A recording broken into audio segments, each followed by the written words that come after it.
El Adeptus Ministorum, o mejor conocido como la Eclesiarquía, es la iglesia estatal del imperio. El nombre viene del griego ecclesia, que significaría como reunión o sociedad, y su derivación en el español lo llevó a llamarse como iglesia. Trabaja muy estrechamente con la Inquisición, siendo ellos quienes ponen las líneas entre lo que es herejía y lo que no. Nació cuando el emperador aún estaba expandiendo su territorio durante la Gran Cruzada y promulgó la verdad imperial. Esta verdad decía que no existían los dioses y solo existía lo que se podía ver e investigar de manera tangible.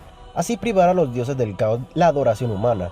Pero incluso aún con eso, no evitó que a muchas personas vieran al emperador como un dios, y eso incluyó a su propio hijo, Lorgar Aurelian, quien escribió la Lectitio Divinitatus.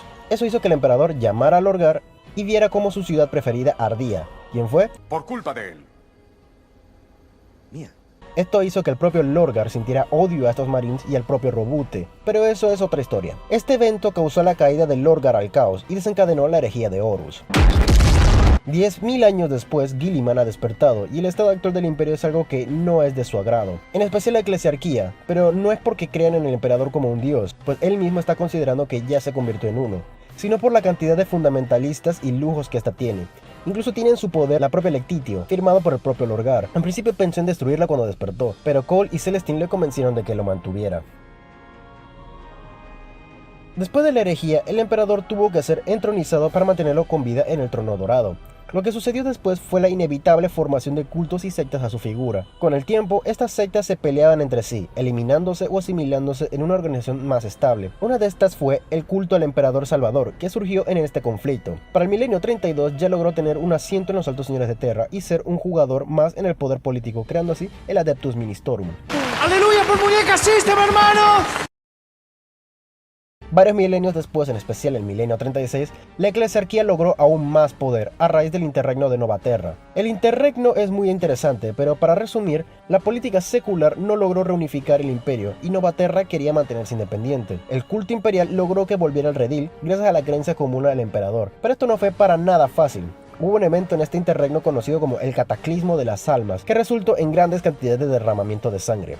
Esto abrió las puertas a la era de la apostasía, el conflicto religioso por la supremacía del poder. En fin, el eclesiarca logró no solo ser el jefe del Ministorum, sino del Administratum, quien es quien dirige el imperio de facto, y para demostrar cuán poderoso era realmente la fe, cambió la sede de Terra a Ofelia VII, dejando a Terra en bancarrota, algo basado en la historia de la vida real entre Roma y Aviñón. Al probar su punto, la eclesiarquía hizo lo que toda organización poderosa hace mejor: buscar más poder, por lo que ellos pensaron que la iglesia y el estado debían ser lo mismo, por lo que crearon su propio ejército, también llamados como la Frateris Templar, que estaba aparte de la Guardia Imperial. Todo empeoró cuando llegó Goge Vandaer. Él era el maestro del Administratum y después se convirtió en el eclesiarca, todo al mismo tiempo, convirtiéndose en la persona más poderosa del imperio, dando así inicio al reinado de la sangre. ¡Que arda Troya! ¡Quémelo todo! ¡Que arda! Para los estándares de esta franquicia, este sujeto era un desquiciado psicópata, y eso es decir mucho. Convenció una secta de mujeres llamadas las hijas del emperador y las renombró como las novias del emperador, siendo las guardaespaldas personales de Vandaer y dándole las mejores armas y armaduras que la eclesiarquía tenía en sus manos. Debido a su paranoia, mandó a hacer cientos de servocráneos a patrullar y escuchar cualquier sedición. Participó en varias ejecuciones masivas y saqueos injustificados. Bombardeó planetas con virus. Derritió casquetes polares inundando varios mundos. Secuestró y esclavizó a todas las niñas de cientos de mundos menores de 12 años por motivos depravados, mientras decía que escuchaba al emperador en todo momento. Seres repugnantes.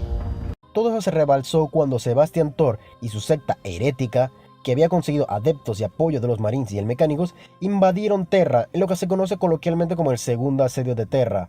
Otra vez, para sorpresa de todos los atacantes, las novias resultaron en un bocado más difícil de masticar, al punto que llegaron a un punto muerto. Tanto es así que no solo defendieron bien Terra, sino que literal les daban una paliza a los atacantes. Esperen, ¿es una broma punk? Se tuvo que hablar con los custodes para convencer a las novias que seguían al hombre equivocado. Lo que el emperador les dijo es algo que jamás sabremos, pero fue más que suficiente para ver a las mujeres salir con una rabia tan grande que sus cabellos se pusieron blancos. ¡Maldición! ¡No puedo dejar que ese estúpido se salga con la suya! ¡Se va a arrepentir! Fueron con Vandaer y lo decapitaron, dando así fin al reinado de la sangre. Sebastian Thor, después de todo eso, se puso manos a la obra y trató de reparar todas las cosas malas que hizo Vander y sus antecesores, y al mismo tiempo predicar la palabra del emperador. En Terra se pensó que solo había una sola persona idónea para el puesto de eclesiarca, Thor. Él lo negó y lo declararon traidor por ello. Lo encontraron y los custodes mismos le dijeron que debía ser eclesiarca porque si no... Señor. Dije suba. Convencido, se volvió el eclesiarca acabando con los milenios de poder de la secta del templo del emperador Salvador y cambiándola por la suya, la Confederación de la Luz, así comenzando la Reforma Toriana. Parte de esta reforma era el despojar a la iglesia de su poder militar, por lo que la Frateris Templar fue disuelta y absorbida por la Guardia. Las hermanas se mantuvieron, pues según la propia reforma no permitía hombres con armas, pero no dijo nada de mujeres. ¡Qué trucazo!, ¿no? La Inquisición formó la Ordo Hereticus para asegurarse de que nadie se desviara de estas nuevas reglas, y se fundó una facción en la misma, llamada como los Torianos, que creían que el emperador intercedió en Thor como un avatar, y buscarán personas iguales para ver si es posible levantar al emperador nuevamente. Gracias a estas reformas, la eclesiarquía es ahora menos corrupta, pero aún así es ineficiente. La única diferencia es que ahora ellos sienten culpa de esa era, y se van a flagelar por ese mismo. Incluso tratarán de reparar las cosas, pero no resulta bien la mayoría de casos. Eso sí, no quiere decir que no sean abusivos debido a los milenios del anterior orden. Existe algo llamado como la tendencia al templo. Son los remanentes del culto anterior y creen que la Confederación son los verdaderos herejes y son perseguidos hoy día. La eclesiarquía es regida por el propio eclesiarca, lo que vendría a ser igual a un papa, pero en el espacio. Este está tú a tú con el administratum y el fabricante general en Marte, siendo los hombres más influyentes de todo el imperio. Luego están los cardenales de los santos sínodos, que gobiernan a los diócesis, lo que vendrían a ser sus sectores. El Santo Sínodo de Terra tiene varios cardenales que ayudan en las decisiones al eclesiarca.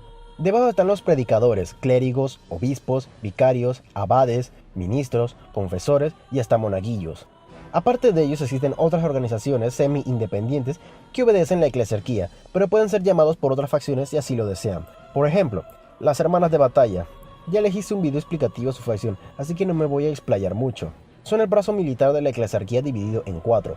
Las propias hermanas, que son quienes luchan en el frente. Las dialogadas, que mantienen los registros y reliquias de la eclesiarquía y son de las mujeres más educadas y respetadas en todo el imperio. Las famulus, educadoras de los nobles y espías para la eclesiarquía, de cualquier secta herética y de vez en cuando impiden la endogamia, pues saben que con eso no sacarán a un humano en sus mejores cualidades. Y las hospitalarias, las hermanas más queridas por la población, pues sirven de médicas en combate, estando codo a codo con regimientos que piden su ayuda.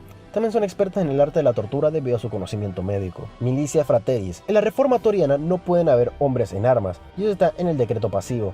Pero esto no es impedimento para que estos llamen a masas fanáticas al redil. Lo único que un cardenal debe hacer es señalar con un dedo y decir cruzada, y vendrán millones para servir al emperador. La gran mayoría ni entrenados estarán, pero con los números son capaces de rivalizar con la guardia. Normalmente los encontrarás siendo el PDF local de un mundo cardenal debido a la incompetencia de su gobernador, y aunque es visto como herejía, esto es tolerado pues un mundo necesita protección. Casas cruzadas. Esto es una violación al decreto pasivo. Son básicamente monjes guerreros profesionales equipados en el arte de la guerra. Son entrenados en logias secretas asociadas a la eclesiarquía, aunque en la práctica son patrocinadas por la propia Inquisición, siendo su ejército por así decir. Eso quiere decir que debido a ello la eclesiarquía tiene un mini ejército casi permanente. Para ser miembro debe ser invitado. Los elegidos para ser los mejores guerreros cuerpo a cuerpo son los mejores guardaespaldas de muchos altos cargos debido a su adoctrinamiento y entrenamiento. Al igual que la Inquisición, ellos buscarán la herejía y la apostasía, pero no están oficialmente sancionados como los primeros. Pero esto nunca fue impedimento para ellos para hacerlo de todos modos. Para eso se usan a los confesores, sacerdotes carismáticos y ruidosos que les da carta libre de ir a cualquier mundo para limpiarlo de pecados. Por lo regular, haciendo monólogos muy convincentes que harían llorar a un bebé. Ellos alientan a las personas a confesar sus pecados, y ellos deciden su penitencia al nivel del pecado. Son básicamente celebridades y siempre vienen a un mundo con anticipación y preparación. Y como tal, hay millones de personas esperando a estar con ellos, y que se les oiga sus pecados. Si alguno no quiere ir, muy probablemente sean visitados por un inquisidor y sabemos lo que puede ocurrir por ello. También existen los buscadores de brujas. Son idénticos a los primeros, pero son por mucho más activos en encontrar pecadores. Créalo o no, estos no son necesariamente sacerdotes. Son más bien inquisidores en entrenamiento, pero usan más el enfoque religioso para encontrar al culpable. Muchas de las formas de encontrar culpables incluye el encerrar al sospechoso en una esclusa de aire y evacuar el aire por una hora hasta que demuestre su culpabilidad. O el de enterrarlo en arena, coserle la boca y dejarlo por semanas morir de hambre. Si sobreviven a eso, entonces eres un brujo o un psíquico no sancionado, y tu destino será la muerte. no importa qué decidas, morirás de todas formas.